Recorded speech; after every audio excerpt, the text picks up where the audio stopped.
Welcome to the Making of a Nation, American History in VOA Special English.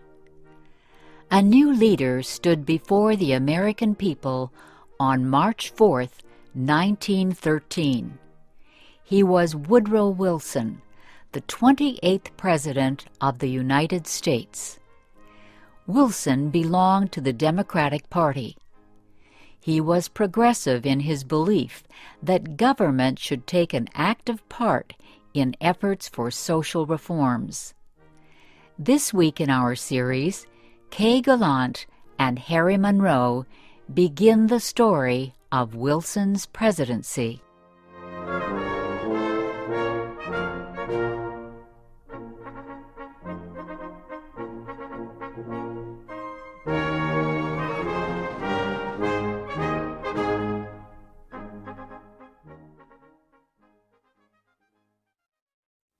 Woodrow Wilson had spent most of his life at Princeton University. First, he was a professor. Then, he was university president. Next, Wilson was elected governor of the state of New Jersey.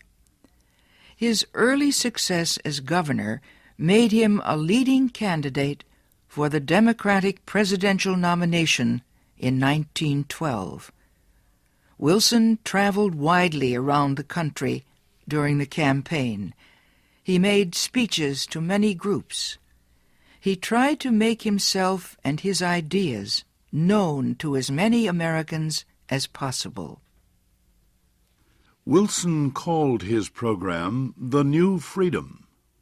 One of his campaign promises was to fight for better conditions for America's small business owners.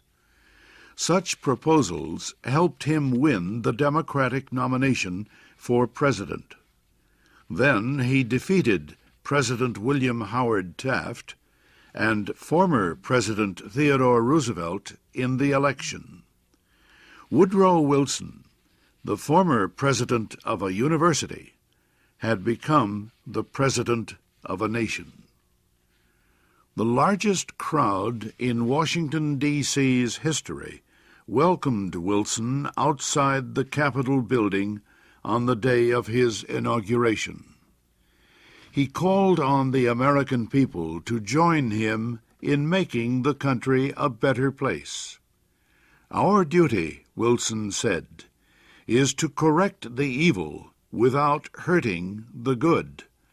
I call all honest men, all patriotic, all forward-looking men to my side."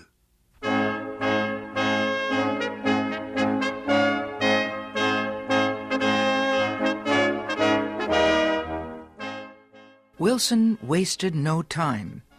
He immediately called a special session of Congress to act on Democratic campaign promises to reduce import taxes or tariffs. Wilson felt strongly about the need to reform these taxes. He broke tradition by leaving the White House to appear before Congress in person to appeal for his tariff proposals. Many members of Congress opposed Wilson's plans, but the new president used the results of a Senate investigation to win the fight. The investigation showed that a number of senators owned companies that depended on high tariffs for their profits. The votes of these senators were influenced by their property holdings. Public knowledge of the situation forced many of them to give up their holdings and stop resisting tariff reform. Congress finally approved Wilson's proposals. Lower tariffs reduced the amount of money taken in by the federal government. So the Senate also approved a tax on income or earnings. A constitutional amendment had been passed earlier to permit such a tax. President Wilson and the Democratic Party were pleased with the new tariff and income tax bills. But they were far from finished. Next, they turned their efforts to reform of the banking industry. For several years, many people had recognized the need for changes in the banking system. The old system of uncontrolled private banks had developed years earlier, before the United States became a major industrial nation. Many people agreed that a more modern system was needed, but they could not agree on details. President Wilson said control of the nation's wealth was held by too few men. He noted a report that said just 2 men controlled 10% of the total wealth of the United States. Wilson said the nation needed a money supply that could be increased or reduced when necessary to correct economic conditions. He said a method was needed to let banks help each other during economic emergencies. And, he said, laws were needed to prevent a few wealthy men from using the economic resources of the country for their own purposes. Finally, Wilson said the control of this system of banking must be public, not private. It must belong to the government itself. Wilson called his proposal for a central bank the Federal Reserve System. Under the plan, the nation would be divided into 12 areas. Each area would have its own Federal Reserve Bank. These area banks would not do business with the public. They would serve only as bankers' banks, and they would issue a new form of money supported by the federal government. Most important, the leaders of the new system would be chosen by the government, not by private business.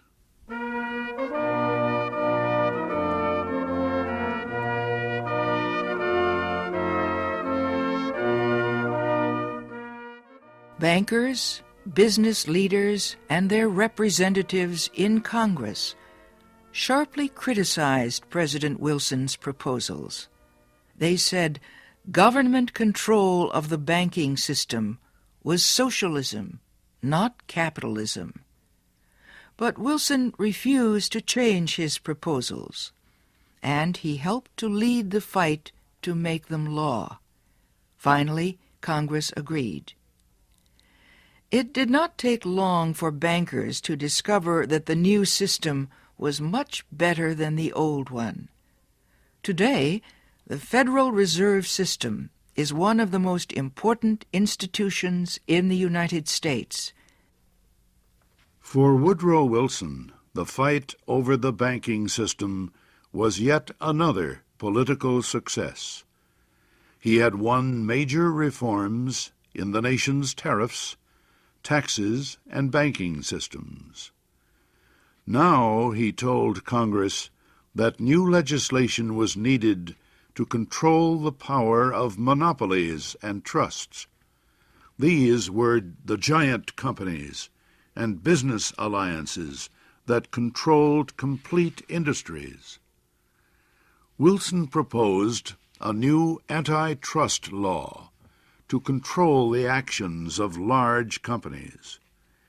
His supporters in Congress wrote a bill that listed a number of business activities that no longer would be permitted. For example, no longer could a company set prices that would reduce competition or create a monopoly. No longer could corporations buy stocks of competing companies. No longer could they demand that a store refuse to sell competing products.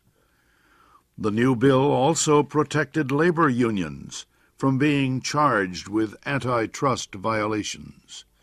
It gave unions more power to organize and protect workers.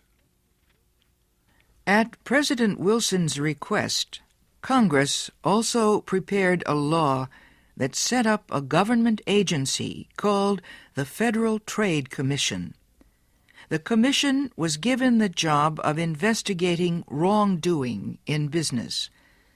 It had the power to force companies to obey the new antitrust laws and other rules. Both the antitrust law and the Federal Trade Commission help protect small business owners from the power of business giants. Once again, the proposals caused fierce debate, but once again, Congress finally voted to give Wilson most of what he wanted.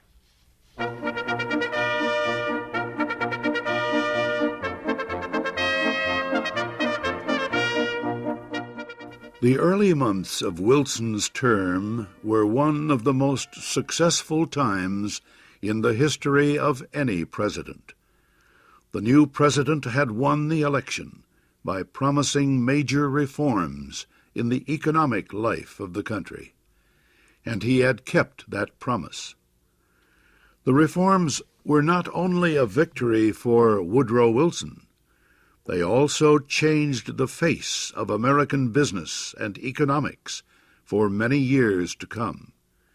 The income tax, for example, grew to become the federal government's main source of money.